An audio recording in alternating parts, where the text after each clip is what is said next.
For the scientific community across the world, it was an exciting moment when rover Pragyan started identifying elements on the surface of the moon.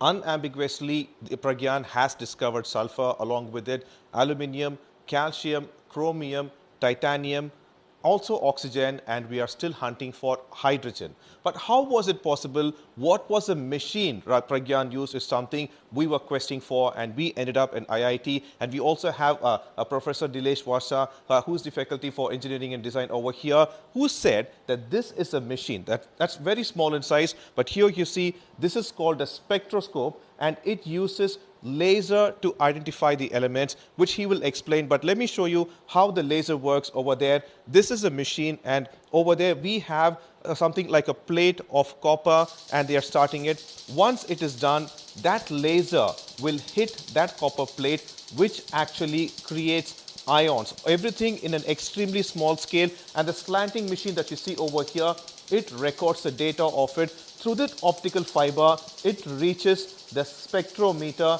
from where you could see that this data is being shown to us in a visible manner on this monitor. So this is a kind of distance from 173 to 431 nanometer, and this is a band that is specific for copper. And right now we have Professor Nilesh. Thank you so much for speaking to us, sir. So this spectrometer, like how exactly does it help in finding and identifying element? Because on Earth we use quantitative and qualitative processes for it.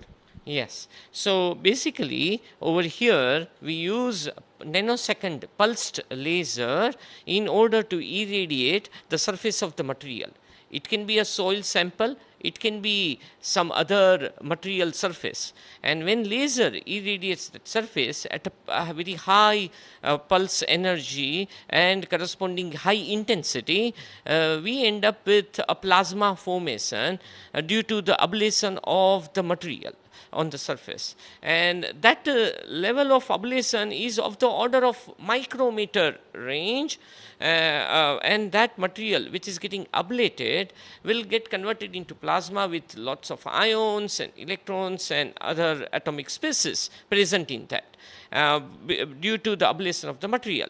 And when this plasma cools down, those ions and atomic species, when they are cooling down, they will start emitting characteristic emissions corresponding to those elements. And these elements, depending upon their atomic lines, will emit optical emissions as well.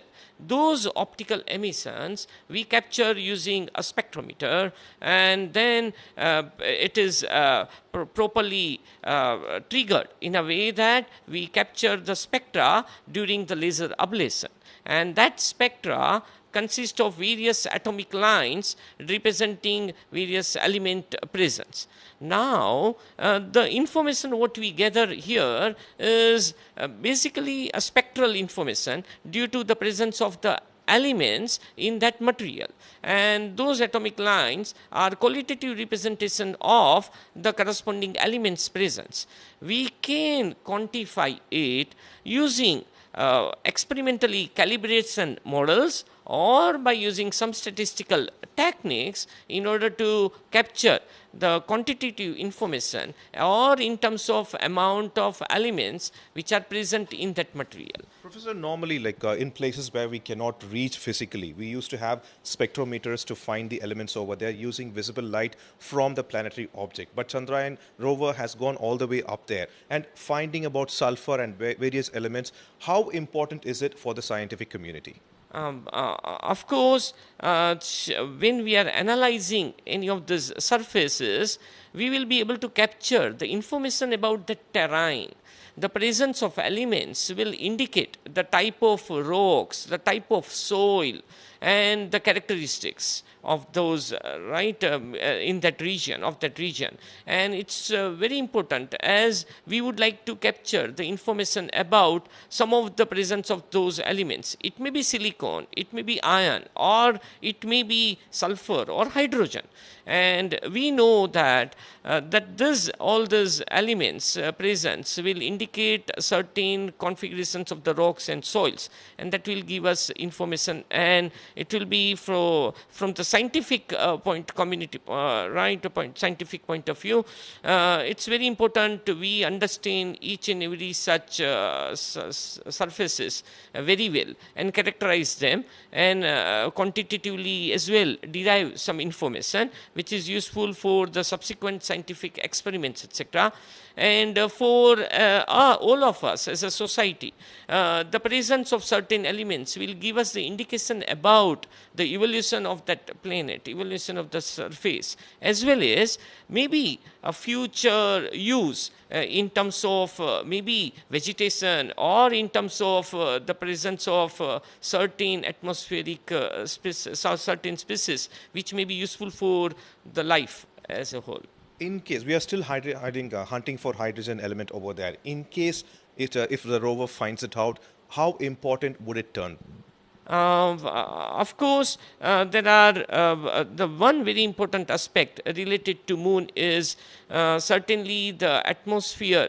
There is almost no atmosphere. The right atmospheric pressure, it's very high vacuum, tends to minus 15 bar or so, very high vacuum. So we may not expect many gas species as it is in terms of very large amount. It will be very trace amount. However, if there are certain if there is, let's say, some ice or rock formation, etc., which contains such species, so which is an indicator, if there is a presence of hydrogen and oxygen, there is a good indicator of the presence of some water molecules, or in form of ice some molecules, which Pragyan might be able to detect with the help of LIBS as well. That's what we are expecting. That's something we are also expecting, and we are also hopeful, because it was Chandrayaan-1's impact probe that actually identified there are chances of water molecules to be present over there. And Professor Nilesh and his team was also part of ISRO in actually creating this laser-induced breakdown spectroscopy that you find behind me. So this was an instrument that has helped Pragyan in identifying those elements on the moon's surface, a big achievement for ISRO and India. Zivian, Pramod Madhav for India Today.